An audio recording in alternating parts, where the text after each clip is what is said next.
this year, today, the 1st of February. I thought it was a good date to start, have the first episode on the first day of the month. And then I don't get lost. I know which week it is every week. Yeah, let me just get you guys on there. Sorry, I was being a bit slow. And before we get around to our our guest today, I just wanted to introduce the audience to some new people. We have Craig Doobie, and he comes to us from Swana University of Technology and Swana FM, and he's actually a DJ and on air on Swana FM in South Africa while simultaneously being in New Zealand on the Blackhouse. How cool is that? Yeah, it is quite cool. I didn't want to be on the mic. You're putting me on the spot now. Yeah, I'm putting you on the mic. He's currently leaning over right now. It's good to be here. Welcome to New Zealand. I'm so glad he's here because I've got somebody to help me on the back end of the show and correct all the things I've been winging for 4 years. Because that's what I do. I just wing the whole thing. I don't know how I did it. But we had always had a good team around us. So, I'm a bit lost without Eddie, to be honest. He needs to be here more often. But anyway, our other new person who's joined our team, and you saw him last year on our show, is Reese Steen from Victoria University. Yeah. He's the co-president. President now. You're the president now? Yeah. Okay, come on. Tell me about the transition. Well, this year, our other co-president dropped out, unfortunately, due to personal reasons. So now I am running the show until I get a vice. But yeah, working with ACCW and the rest of the university, we've got some big plans this year. Yeah. I think I can share. We're planning to maybe get a scholarship or 3 dedicated to African communities and diaspora. Yes, please. So that's one of my legacy missions for this year. I wish I had a clap machine, but I don't. But let's clap for that. Yeah. I should have buttons here where I can go and clap and all that sort of stuff. That is the mission for this year. So absolutely. I mean, I know for myself and for my son that have grown up here, that was one of the things that was the hardest for him to actually access was a scholarship. Yeah. I managed to score myself one in my second year, but it was like a very small one. Yeah. And it just helped out with the budget of being a student, being a single mother and raising 2 boys and, travel, everything costs, being on a low income, yada, yada, yada. Yeah. But, we are severely missing out when it comes to doing that. Yeah. And I'm really glad that ACCW, is it ACCW that's coming to the party with that? Or we're planning it with Wakina, right? He's supporting us, and then I'm in talks with Liban, and I'm set up a meeting with the dean, the chancellor of the university, so that we can discuss then how we can get that forward. It needs to happen. Yeah, it does need to happen because I went through it myself. Hardly any funding. Everything out of pocket, Yeah, or you don't fit the funding criteria. Exactly. Yeah. It's becomes a lot more difficult, and just because of our cultural differences in our background, it becomes much harder to do. So. I think it's more about you just don't. You don't fit the criteria. You don't fit the criteria. Yeah.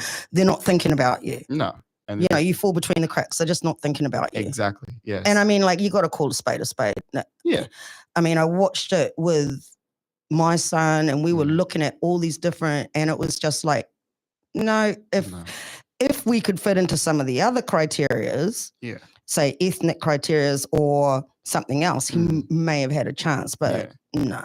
I mean, the thing that the one thing that could have come close to me fitting a criteria, or most of us fitting a criteria, is probably the refugee scholarship at the university. Right. Which is, a lot of us who do come here are not refugees, although a certain amount of us are refugees. But a lot of us who do come here, we don't. We don't fit that criteria. Yeah. So, I think there's just more. Been a real lack of support for African youth. Yeah, exactly. Full stop, period. That end of story. That's why they're fleeing to Australia. Yeah. Because they're actually, when I was in Australia and came back to New Zealand, I just thought, what the heck? It just seemed like from when I left, it looked like things were moving forward. And then when I got back, it was like everything's regressed. Yeah. And I didn't understand because there was more people here. There was more African people here. So to me, it was like there should be more things available and they're just not here.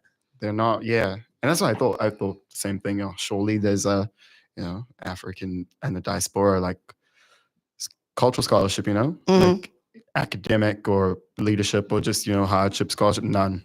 There's nothing. It won't fit the criteria, And I think that needs to change, and it will change. 100% it needs to change. So the buck stops with me this year. Yep. And if you need some black up, just give me a call. Yeah. Yeah, 100%. 100%. Yeah, absolutely. Yeah. So, and today I'm wearing my Justice Now t-shirt that I picked up at Night Out Week in Australia when I was still in Australia. Shout out to my girl Gwenda. Ta-da. Shout out Gwenda. Yeah, that's why she's a culture woman. She's from the Māori people. I think it's north of Sydney, somewhere between Sydney and Queensland. And yeah, I was just thinking we're going to be having somebody come in a couple of weeks, a young woman who put up a really interesting live post about Congo. And I thought, yeah, you're right. There's not enough talk about it. We're hearing a lot about what's happening in Palestine and Israel, but we got some pretty serious things happening in the Congo and Sudan and other places. And we need to talk on that because otherwise if nobody's talking, I don't see much on the New Zealand news. No. I see the little bits I do see is on Al Jazeera. So I'm wearing my Night Out t-shirt today, Justice Now t-shirt today for First Nations people of Australia, because right now Indigenous people around the globe are under siege from the looks of things. Yeah. And there's a lot of stuff going on in Africa that we should be talking about too. Yeah. So tune in for that in a couple of weeks. What else? Summer, all good? Everybody had a good time? Yeah, amazing. Everyone had a good break? You've only been here a couple of weeks, eh? Yeah. Just a couple of weeks, but it's been quite cold. It's been quite cold. Not used to it. You're not used to 30-degree weather in Joburg. I'm loving it. I'm loving getting out in the surf. That's me. Get me on my boogie board. I'm off. And the cold waves. The water's a bit cold here. You need your wetsuits. Yeah. You need your wetsuits. But anyway, I want to get straight into this interview with our lovely Jawahir Ahmed. And we're going to be talking about the work she's done. But let's start with you giving a little bit of introduction about yourself. Can I say? Well, this is not my first time. My name is Jawahir Ahmed. Yeah. For those of you who I met today, first time. I'm Mauritanian. I've been here more than 2 decades, I think. 2 decades? Yeah. I think you've been here longer than that. You came in 96, right? 95. You arrived in Wellington the same year that I arrived in Wellington. So yeah. Ages and ages. And today, before we get into this, I meet a guy. So when I came here, it was a bit early. So I went for a walk and I sit by the park. And this guy came and he looked a bit strange. He had he looked a bit strange. Yeah. He had no shoes. Okay, well then isn't that strange in Wellington? And he had a picture. And I didn't know what the picture was because I was avoiding him and I was avoiding what he had on his hands. Yeah. And he came to me and he said, "Where are you from?" And I said, "From here." And he said, "Everyone is welcome here." And I said, "I don't think so. Do you think that is true?" And then he was quiet for a moment. And then he started talking to me and I felt uncomfortable. So I moved away and then he came again. And then he showed me the picture this time. And he said, "I know what you mean. If I'm pregnant, people are not welcome here." If you what? If I'm pregnant, people are not welcome here. Yeah. Oh yeah. my gosh. So he had a poster, I think, and he had an 0800 number. So I think he was advocating for pregnancy and abortion and things like that. Breakdancing. Yeah, we got to bring back the breakdancers. Yeah. Breakdancing. Breakdancing. Breakdance, having babies. Oh, having babies. pregnant. I thought you said breakdancing. I thought you said breakdancing too. 100%. I support breakdancing. Okay, bring the babies, and we need the breakdancing. We need the breakdancing babies. Both. We can get that as well. Wellington Anyway. hasn't been the same since the breakdancing babies. I was there. Yeah, my son was one of the Yeah. breakdancing babies. I would not. I was just like house music breakdancing baby. Yeah. But yeah, so I'm Jawahir. I've been here for a while, and I am originally from Somalia. I came to New Zealand as a refugee, and my passion before I came here was all about refugees. I was like raised from young age, like my life, like being always feeling like refugees. Even though I was not a refugee as a young age, I didn't grow up in my own country. I was always outside the country. And What country were you in? So I was within Somalia, but then I keep moving around. So I was Right. never with my own family, and I always felt. So with that, I always connected myself with people who struggle in life. Like I used to listen to all the women who were struggling. And from there, at the age of 17, I tried to learn English and try to help people when they go and talk to agencies and organizations and things like that. But when I came to New Zealand, I already had a family. I was not young, so I was like over 20. But when I came here, I was like, my nickname was like the guinea pig. So people like experiment. Agencies will take me and say, okay, Jawahir knows, can you say this? Can you tell that? Can you do that? So I was one of the earliest. We were the first 4 family. Yeah. Yeah, arrived here as In we discussed New last Zealand? Wellington. In Wellington. Yeah. Wow. Yeah. Yeah.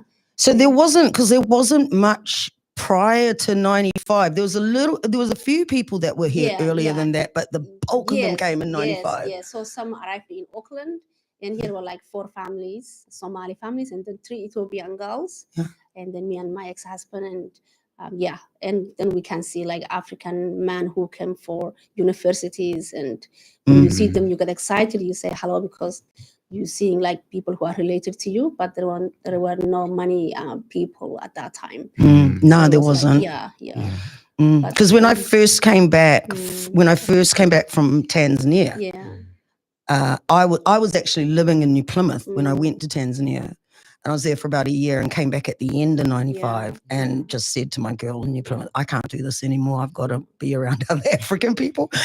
Was it scary, like not seeing any people like who look like you for the first couple of weeks or years? Like yes and no, because in Africa, when I left Somalia, I came to Kenya. And then I was exposed to work with Europeans in the office. So they were not strangers to me. And also Wellington at that time had the biggest population of Africans. Of Somali and Ethiopian. Yeah. Later on, they came 95, 96, 97, 98. It was a huge influx. But after that, for some reason, the immigration decided they need to take immigrants who can contribute to the country and decrease the refugee and the quota. So what was the quota back in 95? I think it was over 1,500. Wow. Isn't that what it is right now? So they reduced it and then went back up. Okay. Yeah, but I think the number was it is higher, but at the moment, it's 1,600. Because Auckland's now the center of refugee. Oh, well, no, it's the center of just African population because it's all the workers. But back then, Wellington was the place. Wellington was the place. Actually, Newtown was the place. That's insane. Yeah, so life was very. When I came here, there were like few aha moments. When you come here first and you're a refugee, you think, oh, okay, I'm a refugee. There is the, honeymoon period. You feel like, oh, this is a beautiful country. I'm gonna enjoy. I'm gonna go to school. Everyone is gonna welcome me. But then there is like the barriers, the language barrier, the culture shock, the discrimination, the lots of things that we don't talk about, and the anxiety that refugee face. And then that anxiety is named in a different.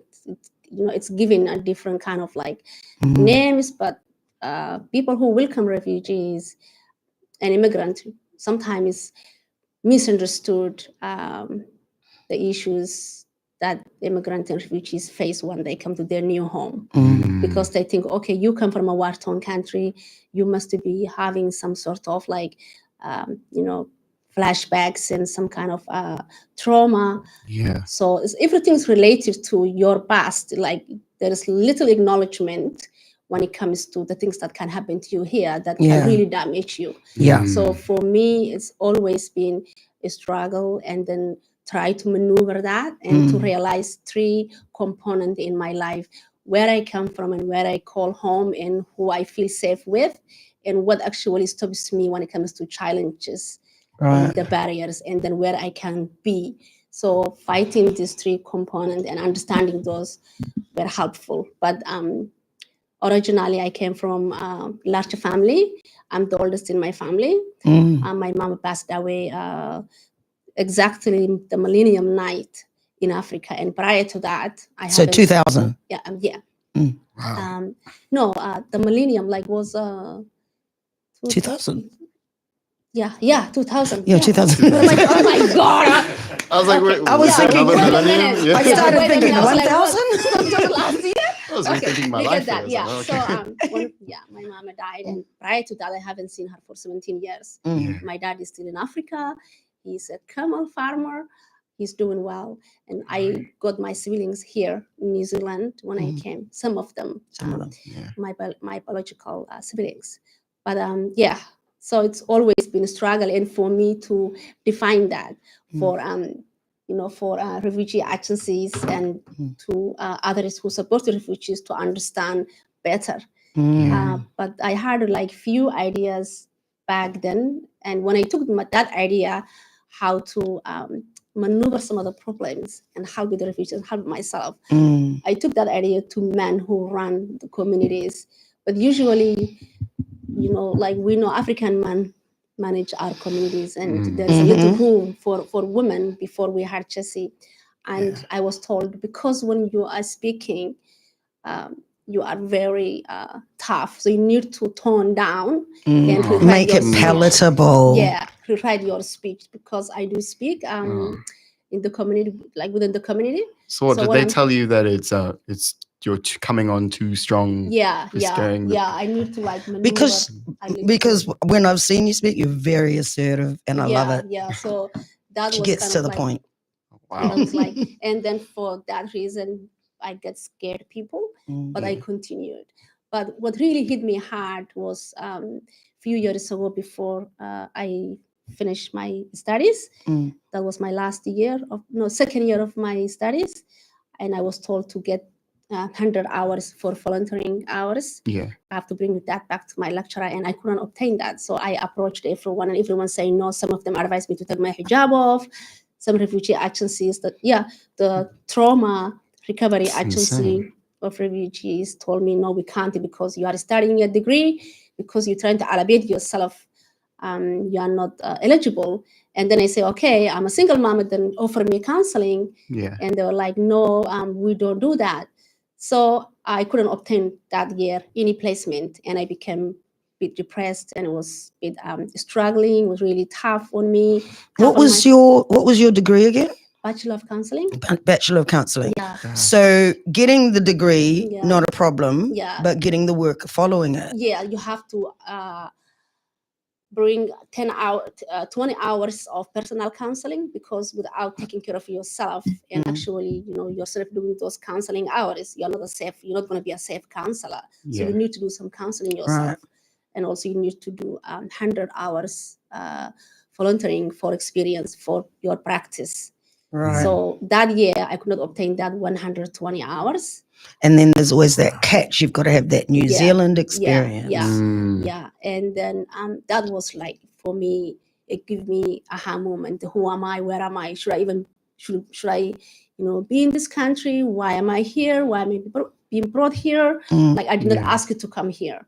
And then before that, I felt that I contributed to the agencies, refugee agencies. I've been working with them, and been in a voluntary basis or a paid basis, and all of that.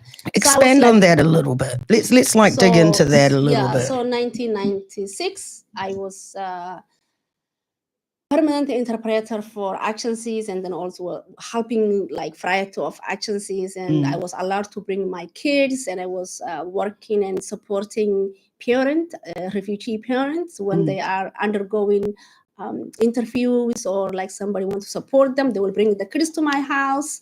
I will go and help everybody. So I thought one day when I need any kind of support, everybody's available for me. So I had that expectations, because I felt like you have, that naive thinking, like I am going to be helped because and I contribute. Volunteering. Volunteering this time. And also I'm not expecting paid. I'm only asking them to, give me the hours. I will do the job for you for free. Because I contributed prior. I was thinking, I'm actually a bit well known. You get a naive expectation. And then I was told no. So that year, make long story short, I was disappointed, sad, depressed. But something happened one day, like when there were tears coming down your face. And I was actually staring at ceiling. And I was just writing things. My kids were at uni. My oldest were in uni and the other one in college. And then I just stood up and I said, there is actually something I can do. So I grabbed my laptop and I started writing and looking at things. And I wanted to actually become a speaker. That epiphany just hit. I just need to tell this to people. This cannot be like, somebody needs to know this. I came here, I was young, I was happy to accept the culture. I was not wearing headscarf, I was a code naked, I contributed to every agency, I know everyone. Like, how can this happen? All of a sudden, these restrictions, like I need to talk about this. And networking like that is so important to getting anywhere in New Zealand. But then you find that there's almost like a glass ceiling on that networking. For me, the biggest shock was that I knew everyone. I knew every agency by name, by telephone. I had everyone's email. I know everyone's last name. I know what time everyone works. I can just go and have a cup of tea. So I knew everyone. And I can just like call and see them. And I was like, how can I be stopped while I have been contributed to this course for the past 2 decades? Creating the course? Also creating the course or doing the course or just offering me displacements became my biggest obstacle. And I was thinking, because I helped everyone and I was translating for everybody, I was helping the community. I thought when I want to do something and want to become, like not self-sufficient, but like a useful member of society that, looking for a work or contributing, and I would get supported. I just want to stop you there and do a quick rewind, because you didn't mention that you were working for UNHCR before you came. Yeah. So you had quite an important job with them. Wow. And what was your role exactly? I know you've told me bits and pieces of it, but you were doing that before you actually. So you would have been quite young when you were doing that. Yeah, I was 18 and I started at 19, and then until I was 22, like it was 3 years. But I was not able to leave until the immigration came. New Zealand immigration came from Auckland. They introduced them to myself, and we conducted interviews by other people, and then they offered me the position. They say, you also gonna come. Would you like to come to our country? That's how I met them, the immigration. So the immigration knew that this is what you were doing over there. Yeah, because they came to UN office and I was helping them, making them their coffees. And I think one of them was Peter Cotton, he died. Yeah, I know about him. Yeah, Peter Cotton, he died. And then also there was another Somali man, Musa, he's in Australia, I believe. And there was another Somali lady that I forget also quite a while. So that time I was young and I was really, I enjoy speaking other languages, and I was active, and I was community oriented. I never shy. I always say, I know I can do it. And that gave me the confidence and the self-esteem, not too shy.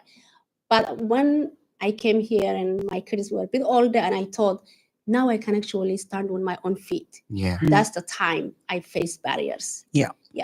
And that is the crucial time. That is the time, the society starts to put blocks. Yeah.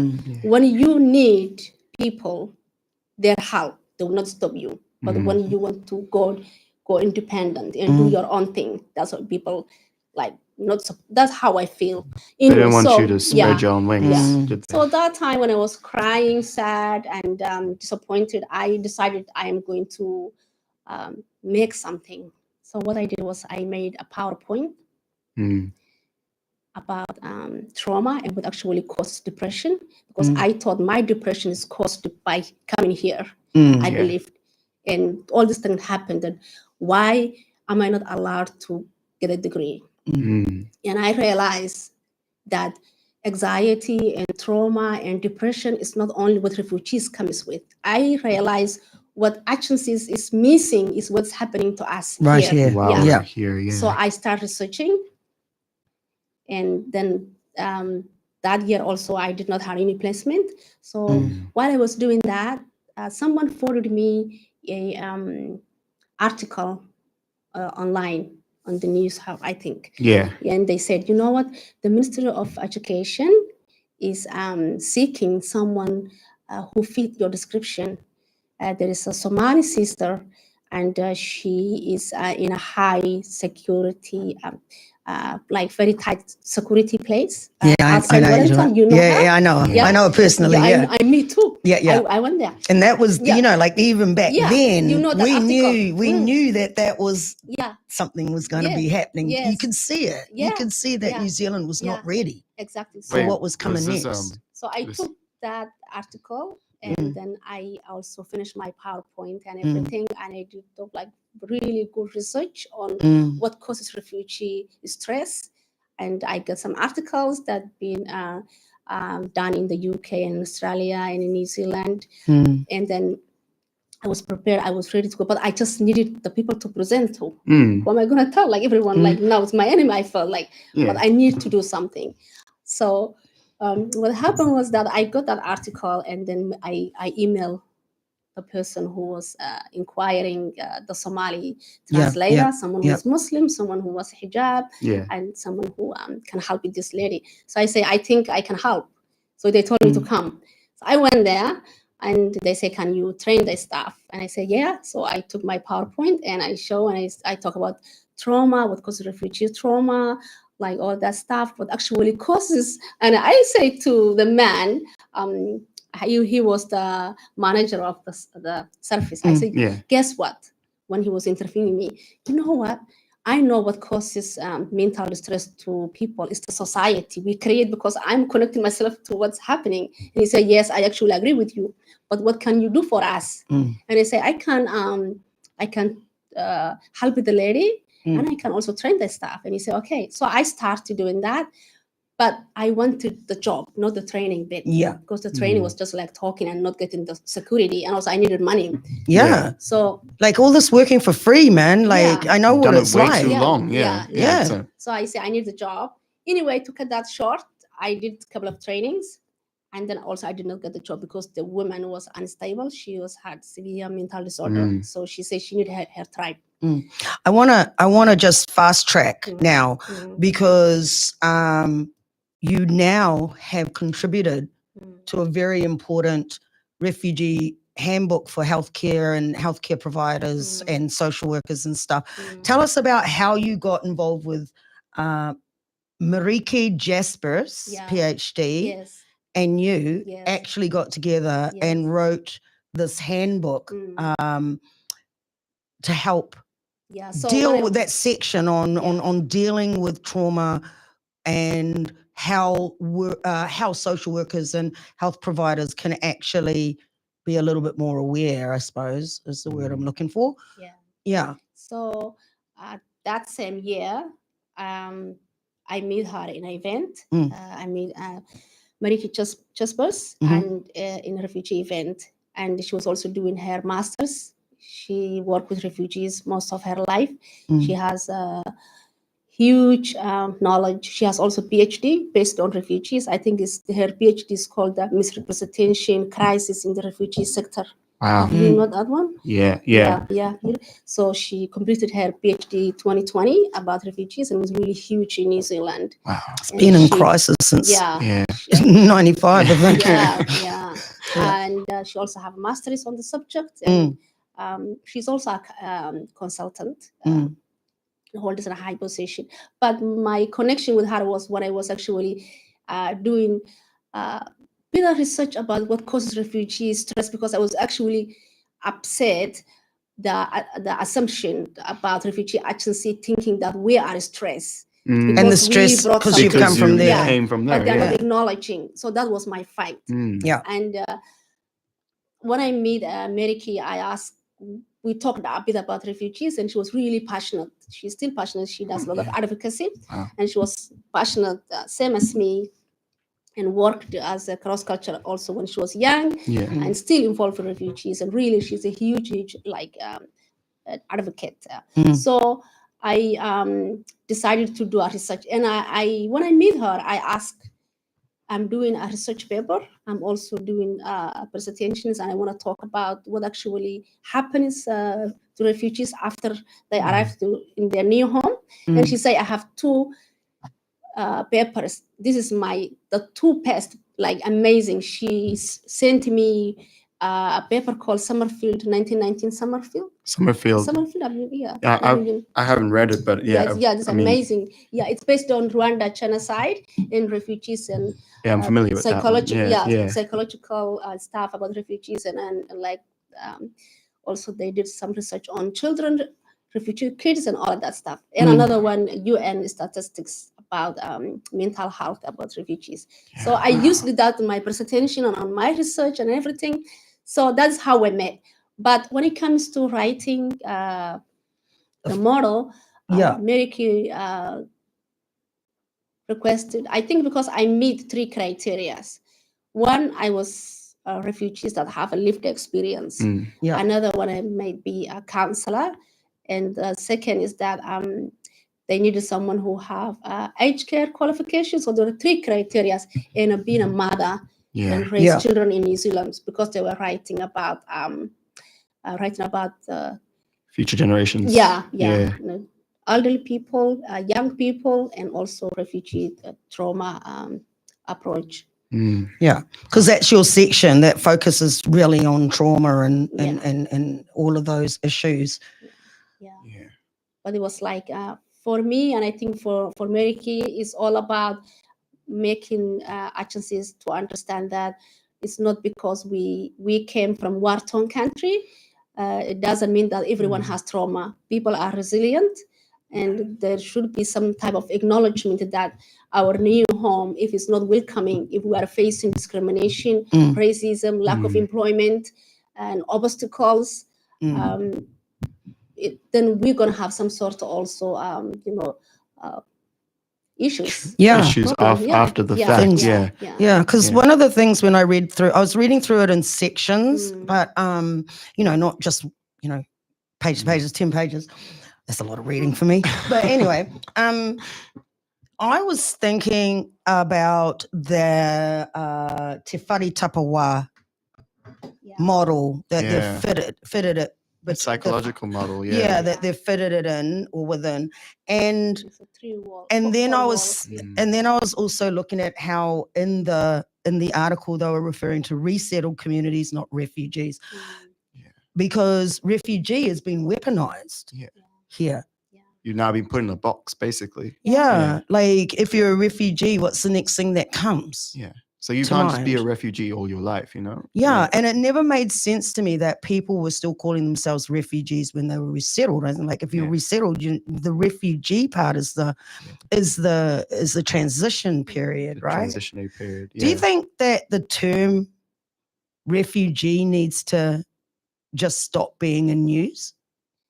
It's like you are constantly reminded you are not from here. And like for those of us who've been here most of our lives, and have adult kids and like made a life here, we're constantly reminded, like, simply because my outlook can give someone the assumption that I just came last month or last week. And I work hard. I am a taxi payer. I I'm like everyone else. Just a piece of clothes on my head and my skin color shouldn't give anyone the wrong impression. Exactly. Yeah. Mm. So it's a constant reminder that you're not from here. When somebody telling you, are you a refugee, or when you come here, or have you been back home, Mm. it's a it's a reminder and letting you know that you are not. There's a constant. You know, Yeah. There's a That should be changed. Yeah. That should be changed. What? Is there any will to stop using that term here for people who have resettled in New Zealand, or is there a lot of attachment to that when it comes to like fitting into other models that are also part of the system? Because you know what I mean? Yeah. I think it will not stop immediately, Mm. but like it will get better, but it will not stop, because like we don't mind to be like us people calling us refugees. Oh, okay. But we know that, you know, when people call you refugees, it's a type of discrimination. Yeah. And it comes with a microaggression kind of thing. Yeah, it does. But to us, we know we lost everything. We lost our country. Some of us didn't want to go anywhere. We want to stay in our country. But because we are not basically, you know, dumb people, we know what it means when people constantly remind you you're not from here, are you a refugee? It's a microaggression, it's a racism, and it should stop. And it Because becomes almost we are like, taxpayers, we are here, we're not refugee anymore, but we came as a refugee. does it become almost intergenerational, because then children that are actually being born here are calling themselves refugees when they're not refugees? Or is that being interrupted and like, no, you're Somali New Zealander or whatever you want to call yourself? So what you're saying is that you recognize that refugee, you're okay with being called a refugee, but when other people do, like people randomly on the street ask you, that it does come with microaggressions because what they think before they say it.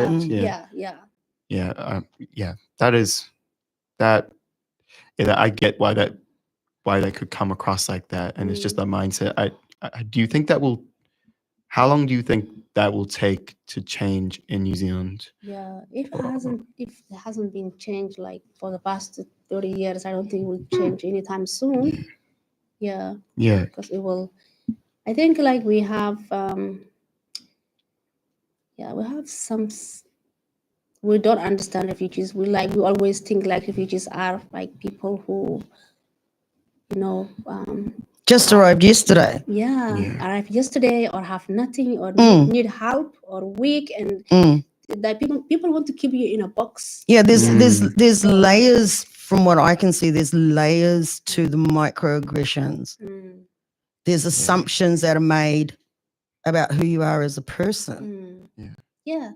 Because of the way you actually came here, which I think is just absolute discrimination. It is. It was really, but I did not stop there. From there, after my PowerPoint, I went into my class and I presented to my class, and from there I went to present for clinical practitioners and also nurses and the community, and from there now I'm doing that.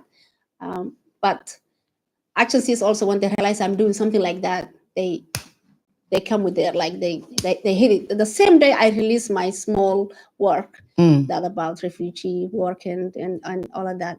They also released the same website. The same website. Similar. That says nothing about us without us. I released mine, something similar, refugee trauma, predisposed, and so the same week. They released the same thing. Are you telling me that you informed them? I sent it to everybody. I sent it to all refugee. And did they acknowledge your? No, only one doctor. One doctor replied. He said. So this is before the work you've just. This, before we did this. This was like 5 years ago. That's when I started my own independent work. And that's another part of the microaggression, don't you think? Is that they'll take your intellectual capital and they don't reward you for it and they don't acknowledge you for it. But luckily now it's there. Your name's on it, girl. Your name's there. It's going to be there in another big letters. Do you think this is like a step in the right direction for change, or? not really. Absolutely. Yeah. Yeah. I think it's the first step. I think there's a lot more Yeah, steps to go with it. Yeah. Because And I think, like, remuneration. yeah. Are we talking like you're going to talk to me? If you're going to talk to me, Yeah. I expect to get paid X amount of dollars Yeah. because I'm giving you the work that I've worked I on did for get a paid lifetime. this was a contract by Yeah. Otago University, Mhm. and the clinicians were involved, but it was organized by Marieke. Right. And without her, this would not be possible. She really understood me and supported me. Okay. So yeah. That's good. And Okay, that's something good about Marieke Jasperse, PhD. She's amazing. She's passionate about refugees as much as I am. Yeah. Let's Shout out to her. shout out to her. Yeah. Send in the CVs, girl. Yeah. How do you think the process of interpreting a client's distress while navigating cultural linguistics and contextual complexities challenge practitioners? I think I would say probably not Indigenous practitioners, meaning Somali or people who are refugee, but practitioners to confront their own biases. New Zealand practitioners to confront their own biases and assumptions about trauma, trust, and the role of agency in healing. I will not speak for them because I don't work. Just speak for yourself. I have been an interpreter. I've been UN interpreter. I have been interpreter in New Zealand. So I will talk about my own experience. I don't know what they wrote and how they do work here now. I'm not involved. But from my past experience, when I was working here, there was a completely when you talk for a client, when you're talking to a client, if you're talking to a social worker or maybe a medical doctor or a nurse, and there's refugees. I don't think they understand that much about refugees. Yeah, if they presented some type of clinical issues, is quickly connected to where they came from. They're not sleeping because they have distress event. Something happened. It's like a very small number of refugees have problems or came with trauma and anxiety due to civil war, because people are naturally, most of us, we are resilient. And just because you come from a war zone, it doesn't mean you're not sleeping and you experience distress event, and that will cause undesirable issues, and you will you have some disorders. It's all negative. It's not true. It is to sometimes pathologize and to let the government know that we are treating these people. But now I hope this model can make some changes. But previously it was always whenever one present some type of complications or issues, it will connect it quickly to where they come from. It will not be acknowledged. And for me, what really gets to me and what I was always upset and I experienced myself doing my own degree is there is the zero acknowledgement to what actually happens to us, how we are treated on a daily basis. While you're here. While you're in New Zealand, yes. The microaggression when you go to that office, the way you looked at, when you apply the job, you don't get the job. And then you get and one thing I noticed was always being grateful for not being treated well. It used to that's when I started doing a little bit of advocacy work with our old girl over in Newtown. This is bad treatment. You don't have to accept that and be grateful to be here when you're being treated badly. You know what I mean? But it's almost like I don't know if I'm correct, and I'm not going to assume it, but is there a bit of that's the way you kind of is that the way refugee people sometimes code switch to feel like they can be accepted here, is just to be grateful constantly even when the treatment's bad? That's what it is. That's absolutely what it is. It's Code switching. You need to the expectations of the people that you're dealing with. Service provider, let's say, when I say everyone, service provider will expect you to be happy that you are here. You don't have to complain too much. And if you do, then it should be some sort of mental disorder, and therefore I'm going to refer you And that's the intimidating part. That gets Yeah. gets weaponized That's if you exactly what it actually is. Yeah. say and what that's you what think. I've been fighting, and that is what Marieke Jasperse want to correct, and that's what we It's discussed. baseless discrimination. Yeah. You know, this, So if you feel like you agitated and you're not accepting what's been prescribed for you, then you are a difficult person. In and therefore I'm gonna a talk- mental health setting, Yeah. or just in general? in general, in every agency, Mm. that you are a difficult refugee. Yeah, Because you come from, you have seen trauma and you are not adjusting well, and I need to refer you to talk to my superiors to sort it out, this, because this is abnormal. And that is how refugees be pathologized until it sounds to me like they're treating refugees like, I don't know, but basically like animals. You know? It's been like that for the past 2 decades until recently. Things that, Marieke PhD came out, and that made a huge change. And I hope now this model will help the clinicians. Like there was something I understand used to see in refugees. some government departments, I won't name here, of when mothers would go in to the desk and they had an accent, and the response from the customer service officer was to yell. Like yelling louder is going to help. Yeah. And, like I'd be sitting there, it's like, she's not deaf. She has an accent. The English is fine. You and then don't they need wonder to yell. why we code switch when we come to this country. Why don't you speak in your native accent? Oh, no, because you might yell at me if I do. No, they're yelling like the accent. They don't understand the accent. So they think that by yelling, like if you're yelling, that to a deaf person is going to understand what I don't even understand it. Like it doesn't make any sense to me. Your tone is the way I speak, my tone, because I have a very strong tone. Sometimes my tone can be intimidating. So like, this Keep way it. they pick up they're no longer smiling. Exactly. But it's irritating to watch when you see people that aren't around multi-ethnic communities. So they're only used to hearing a Kiwi accent. I'm like, well, it's really like you want to kill me inside, but you just put in that pretty face. I know that I'm just being natural, and people don't like sometimes natural. No, but when you stop there, we can't, like the culture of code switching. Yeah. As much as we do it, I'm guilty of it myself. I mean, I'm doing it right now. But I think that does need to come to an end, because we need to be proud of our cultures, because or else we lose it, basically. And all the problems that happen in our own countries, we can't speak up for anymore, because we're basically lost touch with our. It starts with the basic code switching, but it's a safety mechanism for us as well. Yeah. I think you're making me feel guilty of my Kiwi accent, bro. Like, come on. It should be a huge lesson that I made it after all the obstacles that being placed on me, because society placed obstacles and then blaming that you as a failure. It was like huge depression and anxiety for me, but I overcome and I succeed. So, because I've got a list of questions. I don't think we're going to get through it because there's only 8 minutes left, but I do have a question for you. And this is looking at your section of this handbook that you contributed to.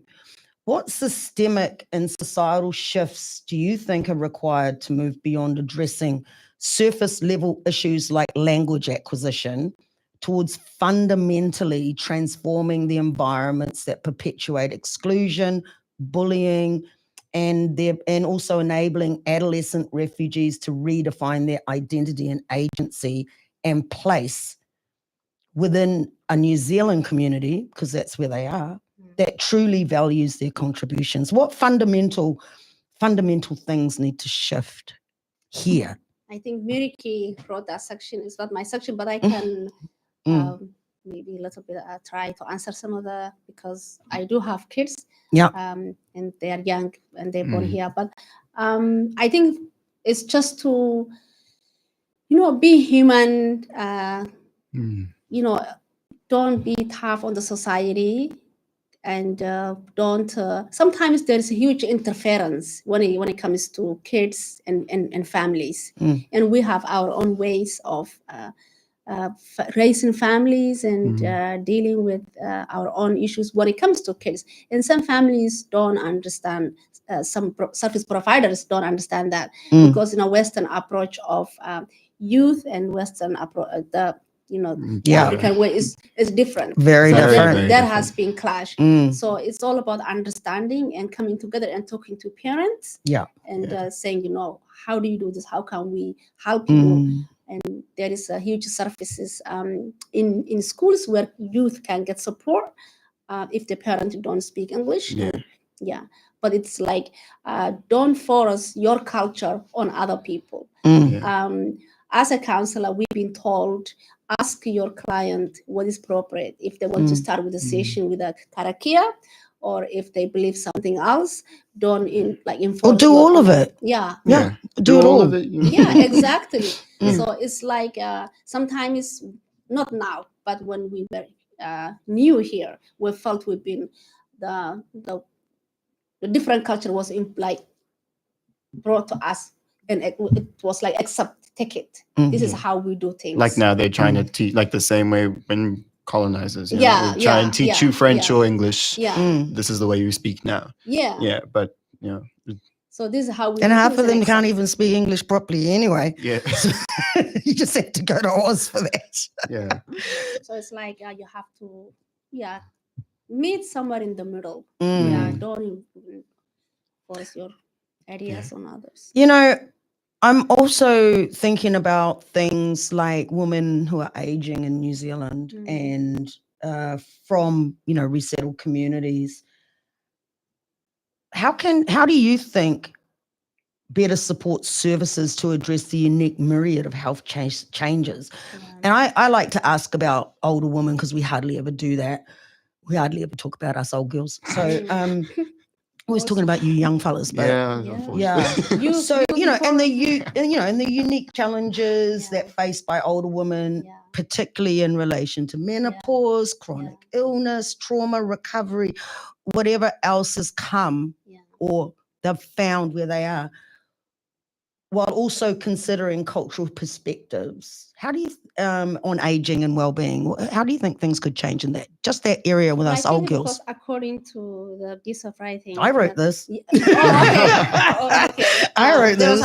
Also, we have in the model something similar answering that elderly. So I think like our culture, African, the indigenous culture, I'd say, we usually take care of our own parent when we age. Don't leave them on their own. I'm telling TJ's, friends, you're not going to Australia, mate. You're staying here with your mum. When that's done, then you can go. It's much different. Again, it's different. However, it's a burden for the families because they're taking care of their elderly person. And when you age, you rely on your So you use guilt a lot? Because I do. You use guilt? I do. I think I heard a saying. I think it was Warkina who said it before. White people rely on generational wealth. Our generational wealth is our kids. True. So you're there, and then they leave, and then you're like, see, you have to come home again. But again, these are the things that we need to consider. We need to realize that we are totally came from a different world. We are in a different, but we have to come to the middle and understand each other. So as I've mentioned, it is a bit difficult because you rely on your family when it comes to your well-being, finance, and that's a huge burden. But again, it's a culture. New Zealand, like all Western countries, are very individualistic. They also face the highest depression. That group because they miss home. They don't want to be here. They don't connect to the society. They don't like watching TV. They don't know why they're here, and they miss home. So this group also suffer the most depression, anxiety. But another thing I love, especially with the Somali community, is the way the women will get together. I love it. I think it's a really healthy thing for all the, mums and older women to get together and do things. But honestly, like I have to be in venues where there's guys, man. I need something to look at. That's funny. But they do a lot of things in gender situation stuff. Men and women. Yeah. stuff, yeah. Yeah. It's still So culture, yes. Yeah, they came a long way, yeah. But yeah, still. It's modernized Yeah. now. Yeah. mm. All right. All right. So we're coming up to the last minute. Yeah. Thank you so much for coming in. Yeah. Also, please go and people in the audience that are listening, please go and get a copy of the handbook if you can. You can get it online. Read it I yourself. can put a link up there. Yeah. You can read it yourself. It's the Refugee Health Care and Handbook for Health and Social Care Providers. Your name's in the credits, and your name with Marieke Yeah. Jasperse is on the section focused on trauma. Thank you so much for Really- coming Thank you in. for Really having good me. to hear you Thank you speak. for Yeah. having me. Thank And you so much. You know, I hope this goes Thank on to you. bigger and better things and you get to do more speaking engagements and get that bag. Thank you. Yeah, the money's the Thank cash. Thank you for having me. Yeah. No, okay. And yeah, it's been 2 years since you've been here. So, you know, it's Yeah. been good to have you back in the venue again. What have you got coming up quickly? You got 20 seconds. So at the moment, I am working on another small project I'll be presenting for a medical student this year. Awesome. Yeah, Good. yeah. I'm also on TikTok, so Go check it We'll out. Make sure we'll follow it. We'll Yeah. catch you I next have over week 10,000 followers. So Wow. on the Blackhouse. That's on refugee issues and the challenges Yeah. we face. No, good. Yeah. Good. Yeah. And yeah, I'm just working. My kids went to Oz. Ah, Just to do yeah. that, so, yeah. Awesome. I'll be talking just to do presentations. All right. We're out. See you next week. Yeah. But never an hour.